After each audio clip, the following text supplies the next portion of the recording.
The start was about in the middle of the day as we went up north in the bay, and it was a beautiful day, turned into a beautiful evening. Breeze out of the south, spinnaker up, going fast. So it was a beautiful race night for us, and everything was going just the way we wanted it to go. I mean, it was 15 knots of breeze, warm, nice on deck. Nothing in the cards really suggested that the breeze increase that we got over that half an hour, 45 minutes or whatever was supposed to come. When it went from a pleasant 15 knots to a not so pleasant 40 knots, it caught us with our pants down, basically. And that's when things got a little out of control.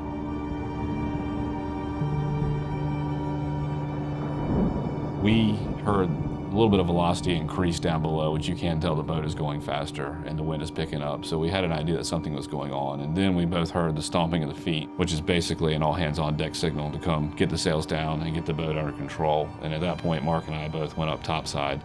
I had all my gear on, but I needed to put my life jacket on. And my life jacket I put on, but I had a hard time buckling it. So I tried 2 or 3 times and I didn't get it buckled, but I just felt like the urgency needed me on deck. And so I scrambled up on deck without it buckled.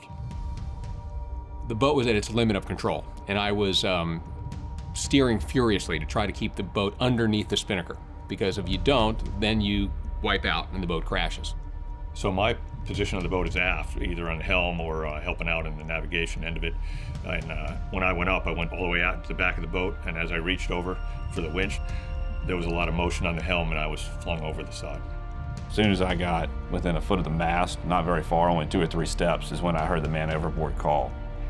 2 other crew members who had come on deck saw him go over the side and called man overboard. And frankly, I couldn't believe it.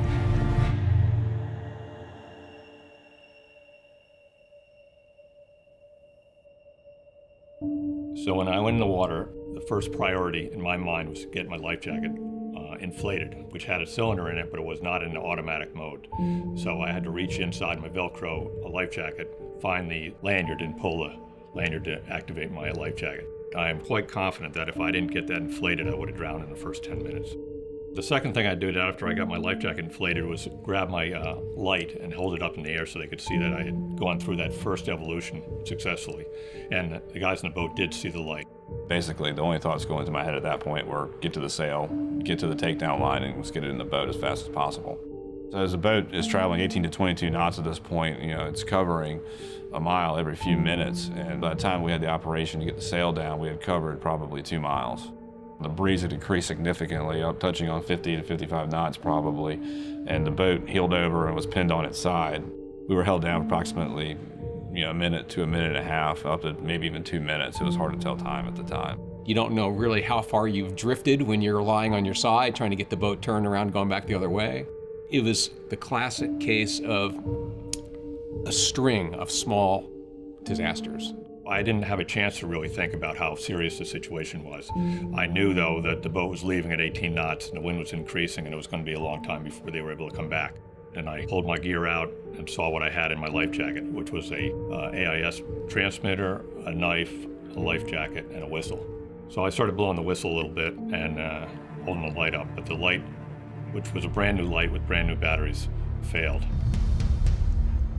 I mean, the key thing is we still thought we saw the light. We had 2 people watching the whole time, and so that was the first direction we went. The first light we kind of went towards, we realized after a while was moving, and it wasn't him. And then, well, if not that light, maybe it's that light over there. And no, that's not that light either. So we probably spent, a good 15 minutes chasing lights that were just ghosts.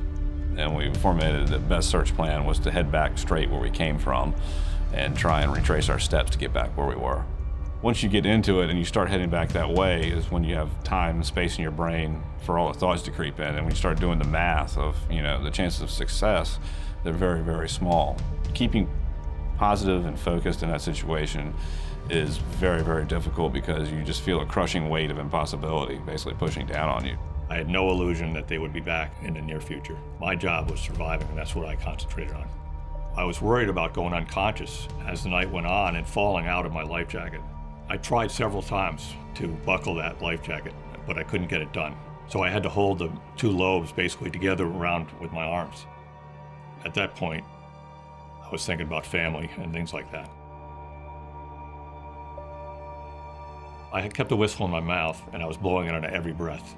Every once in a while, water would get into the whistle and muffle it, but almost every breath it would be blowing as hard as it could.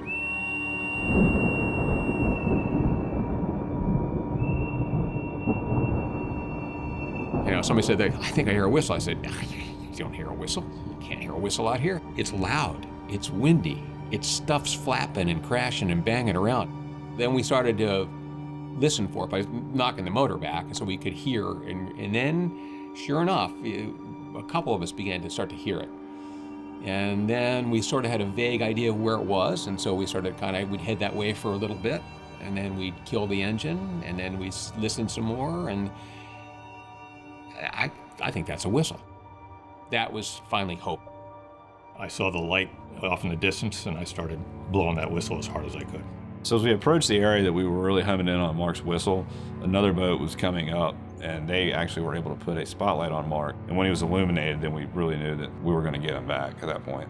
When the two boats were converging after Shock and Meridian, I kept blowing the whistle because that's all I could do.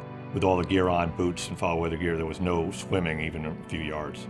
It's tricky to pull a boat alongside somebody in the water, but if you treat it as if you were sailing up to that person, that's usually the best way. And so we basically sailed up to a mooring, effectively, and Mark was the mooring.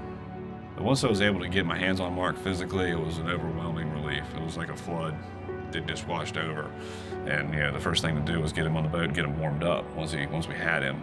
But the actual moment we got him onto the boat was probably the biggest relief I've ever felt in my life.